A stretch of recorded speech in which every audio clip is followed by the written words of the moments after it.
Stabs, cuts, shivs, pokes, banks. Whatever you want to call him, he is here. The Shanks twin brother / clone theory has been around ever since Oda redacted his message regarding Shanks' quick arrival back at Marineford. Someone asked, he travels so fast, does he have a twin brother or something? And Oda didn't answer. In fact, he redacted his comment as if it were some sort of massive government secret. That right there was enough to spark the initial flames of this theory. This theory only continued to gain more stock with the appearance of a mysterious silhouette among the God Knights that took on Shanks' appearance one-to-one. This right here really throws me back to when Oda and his team made this page about Shanks versus Shanks back when they released him for One Piece Bounty Rush. You just know Oda was smirking when he was drawing this. Also, quick heads up, but since this guy doesn't have an official name at this point, I think I'll just call him Stabs for the time being, since it does sound like a brother name to Shanks. Now that the twin brother / clone theory has been confirmed in this latest chapter with Stabs' appearance, what can we expect from him moving forward? How strong is he? And what abilities does he have in his utility belt? I am a firm believer that the Figarland tax is real. Just by possibly having Shanks' and Garling's blood in him boost this guy's potential by many levels for me alone. I've even seen people talking about how Whitebeard might have been talking about the Shanks twin in chapter 434 when he mentioned that seeing the real Shanks' face makes his scar ache and reminds him of him. Of course, there is still a good chance that he was talking about Garling here, but both options could make sense since at the end of the day, the Figarland gang all have the same suave look to them. This might just end up being the strongest family in the series if Stabs and Garling live up to the hype. Also, you can tell that this character is something that Oda's been playing around with for a while now. Back in Oda's original ideas of One Piece and in his one-shot days, we can actually see that Oda sketched an idea where Shanks was going to be the leader of a group of knights. Of course, this is nowhere close to what Shanks currently is, but it looks like Oda always wanted a knight variant of Shanks. So Stabs' reveal as a holy knight is, in a way, Oda revisiting his root idea for Shanks. So now, powers. A point of contention when theorizing about the Holy Knights as a whole was whether or not they had transformations and abilities akin to what we saw from the Gorosei on Egghead Island. It could have been that the monster forms and magic were exclusive to only the 5 elders. But now that we see the imitation Shanks and company whipping out magic circles, I think we pretty much have our answer. So, what monstrous transformation does this Shanks cosplayer actually sport? I apologize for being a broken record, but I do vehemently believe that this Holy Knight will either have a mythical wolf form, of which the likes we have never seen before, or perhaps he is what Shanks would have been if he stuck with the Figarlands. I will tackle both of these ideas after I first set the stage. So, to formulate what this character can potentially become, I think it's important to look at our Shanks. We don't know why Stabs looks so similar to Shanks. Even though they are most likely brothers, rarely does Oda make two characters look this alike. The only instance I can think of is Campechino and Brindo, and that was from a filler arc in One Piece. Of course, we also have the Vinsmoke siblings, but even then, they all have different hair colors and styles, so that we can easily differentiate them.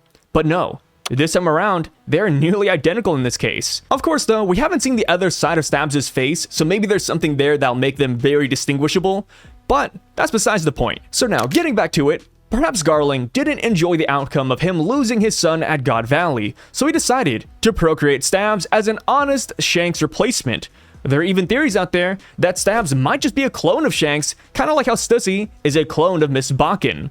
Vegapunk was a main figure when it came to Stussy's creation, so perhaps as per his world government contract, he was forced to create a Shanks clone for the world government. Or maybe Garling Figarland is actually a scientist, and that is another reason why Emu decided to have him take over Saturn's position of warrior god of scientific defense. Perhaps Garling is a genius on that level. Either way though, regardless of his upbringing, his resemblance to Shanks is uncanny, so much so that I believe whatever his transformation is, it will tie to Shanks in some way. Which brings us to my first idea, the idea that Stabs and Shanks are based on the Norse wolves Skoll and Hate. If you watch either of my Garling x Mihawk Holy Knight videos, then you know that I am psychopathically tied to the idea that Garling has a Fenrir-based transformation.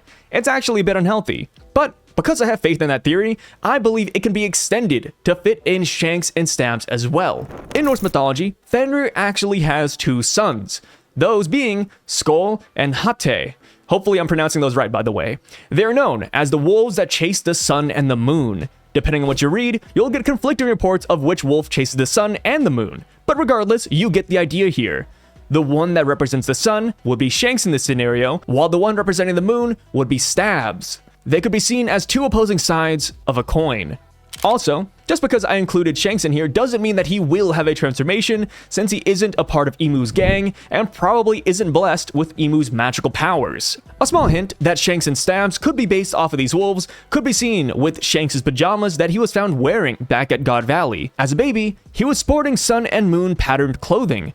While this could have just been a small forgettable detail, it is noteworthy that it does fit the sun and moon thematics of the twin wolves, Skull and Hate. The one pushback I've typically seen whenever I bring up the theory that the Fagarland family is filled with mythological wolves is that it would be too similar to Jabra of CP0 and CP9, who has a basic back-of-the-woods wolf devil fruit. But I do believe in Oda's imagination when it comes to designing mythological creatures. It also helps that when it comes to mythology, depictions are often quite loose, so there is a lot of room for creativity when crafting up these transformations. Speaking of Jabra though, perhaps this wolf transformation of the Fagarlands is a main reason why Oda didn't want to bring Jabra to Egghead Island alongside Lucci and Kaku. Maybe it's because Oda didn't want us to get wolf fatigue when we met Garling and Stabs. Now, onto a different idea entirely. While I enjoy the wolf idea, I think it is important to expand horizons and always look for more options, which brings us to the next potential Stabs transformation, another one that will be related to Shanks and what he represents. Throughout the small handful of Shanks' appearance and fights, he has always had the, quote, presence of a lion, as Oda describes it in his Vivre card. And to expand upon this, from his attacks in Film Red, to his Kamusari's form, all the way down to the neem of his blade, Oda made sure to hammer in that Shanks' mythological creature is a griffin, which is the mixture of a lion and an eagle. But since Shanks isn't a holy knight, he isn't actually a lion or a griffin, or any demon to our knowledge. He simply gives off that energy. But maybe this is where Stabs comes in.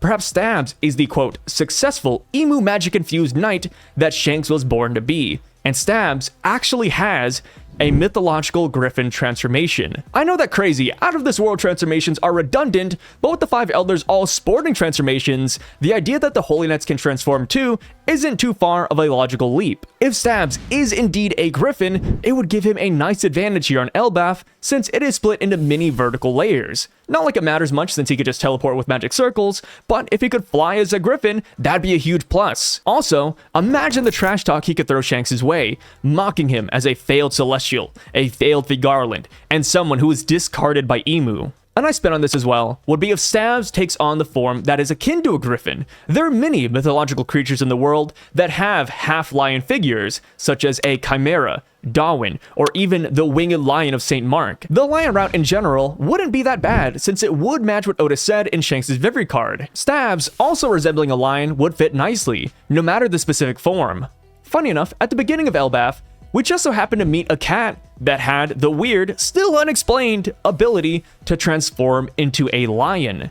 Another weird similarity is that it was found roaming the halls of Big Stein Castle, kind of like how Stabs is roaming the Giant Stein Castle here in Elbaf currently. The transformation power route could also serve as a good way for us to distinguish who is who if a grand battle were to break out. Of course, we don't know the plot of the final war quite yet, but if Shanks and Stabs are on the same battlefield, it might be hard to tell them apart right away. So perhaps by giving Stabs an insane, monstrous form, it'll make it more apparent. Now, what if Oda scraps the transformation idea entirely for the Holy Knights and goes down a different path? Well, damn, I don't know. Maybe they could be genuine magic users, which wouldn't be super insane since we've already seen unexplained powers with the Gorosei thus far. And not to mention, but if Oda is indeed tapping into his old ideas from his one-shots in One Piece, then this could be another reiteration of him bringing it into the final saga. One of the first villains Oda ever made in Prototype One Piece was a guy named Spiel. Spiel was most likely a rough version of what later became Buggy the Clown.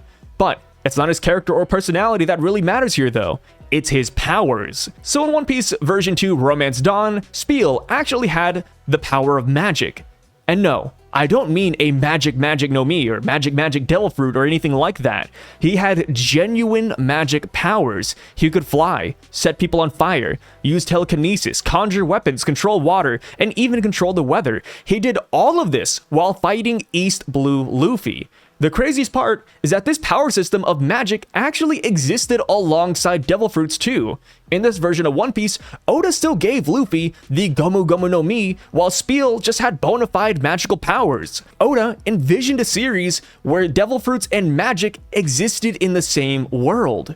So perhaps the Holy Knights will end up just being magical knights, all donning new, never before seen abilities. Stabs could end up being a magical swordsman. He'd gain a wide array of moves that could set him apart from his brother.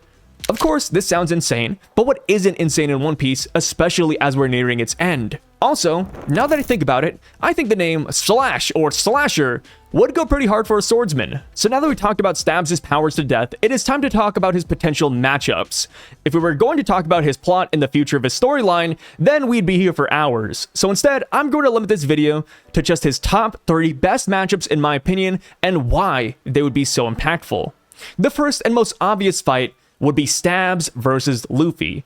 By setting this fight up, Luffy can accomplish what he set out to do back on Punk Hazard when he said that he wants to overcome all the Yonko, Shanks included. But let's be real, how many of us could actually imagine a future where Luffy would fight Shanks seriously? This oddity is one of the main reasons why the Shanks versus Luffy Davy Back fight theory became so popular, because not only would it be a good test of one's abilities as a pirate, but it'll also let Luffy and Shanks fight without sending someone to the hospital in the process. But now that Stabs has arrived, this could be Luffy's chance when it comes to, quote, overcoming Shanks. Of course, Stabs is not Shanks, but he would serve as a fine replacement. Not to mention, Luffy would want to take this man down once he learns that he's currently serving the world government. This affiliation and vileness would actively be bringing down Shanks' good name, and that right there would be something that Luffy would not be able to let slide. Luffy cares about how Shanks is perceived, so much so that he attacked Loki immediately for even calling Shanks a coward. So if this imposter is walking around besmirching Shanks' good name, Luffy would fight this man on sight. Another character that could benefit from this character's appearance would be Eustace Kid. Kid has been pursuing Shanks' head for quite some time now. Back when he was forming an alliance with the Pooh and Hawkins, taking down Shanks was his goal. Since Kid failed in taking down Shanks earlier on in Elbaf, perhaps this will be his redemption. If he can't take down the real thing, why not settle for taking down his lookalike? We do know that Kid was last seen off the coast of Elbaf a few days ago, so who's to say that he isn't still nearby and ready for revenge? Defeating an evil Shanks and previously defeating Big Mom would surely make him a welcome guest here in Elbaf afterwards. Surely Kid wouldn't lose again, right? And now lastly, Stabs could end up being a Mihawk opponent. Ever since dinosaurs have walked this earth, we've been waiting for Mihawk to get some solid, bona fide feats under his belt. Perhaps this is his chance. Mihawk is known for sword fighting with Shanks back in the day until Shanks lost his arm. Mihawk called Shanks a one-arm has-been back when we saw their first interaction. Mihawk was not interested in fighting someone who isn't in tip-top shape. Well, we got a tip-top shape Shanks right here. This could be what Mihawk's been waiting for, a return to the good old days of having a sword rival with 2 arms. Another, more meta way to look at this Mihawk matchup would be to ask the question, if not Stabs, who else would Mihawk fight in the series before Zoro? At this point of the story, most other swordsmen feel preoccupied, or would just end up fighting the Straw Hats. There's hardly anyone that can be given to Mihawk except for maybe Fujitora. So, with Stabs now coming into the picture, this could be Mihawk's time to shine. Maybe he'll even drop a hard anime one-liner where he says that Stabs is nothing like his brother. Also, there have been many theories that Mihawk was a former Holy Knight or a descendant of the Celestial Dragons. So perhaps this fight was long in the making.